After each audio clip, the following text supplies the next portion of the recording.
వచ్చే ఏడాది ఫిబ్రవరి మొదటి వారంలో స్థానిక సంస్థల ఎన్నికలు నిర్వహించాలని రాష్ట్ర ప్రభుత్వం భావిస్తోంది. ఈ ఎన్నికల నిర్వహణకు ప్రాథమిక కసరత్తు కూడా కొంత ప్రారంభమైనట్లుగా ప్రభుత్వ వర్గాల ద్వారా తెలుస్తోంది. కొత్త సంవత్సరంలో సంక్రాంతి పండుగ సమయంలో జనవరి 14న ఎన్నికల నోటిఫికేషన్ విడుదల చేస్తే ఆ తర్వాత 21 రోజుల్లో ఎన్నికలు నిర్వహించేలా ప్రతిపాదనలు సిద్ధం చేస్తున్నట్లుగా సమాచారం. ఈ ఎన్నికలను బ్యాలెట్ పత్రాలతో 3 విడతల్లో నిర్వహించే విషయంలో మాత్రం ఇప్పటికే ప్రభుత్వం ఒక నిర్ణయానికి వచ్చినట్లుగా అధికార వర్గాలు వెల్లడించాయి.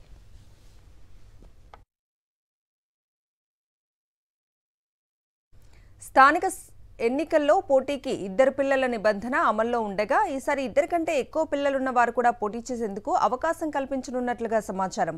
ఈసారి స్థానిక సంస్థల ఎన్నికల్లో ప్రతి మండలానికి కనీసం 5 గ్రామ పంచాయతీలు ఉండేలా చర్యలు తీసుకోవాలని ప్రభుత్వం యోచిస్తున్నట్లు తెలుస్తోంది.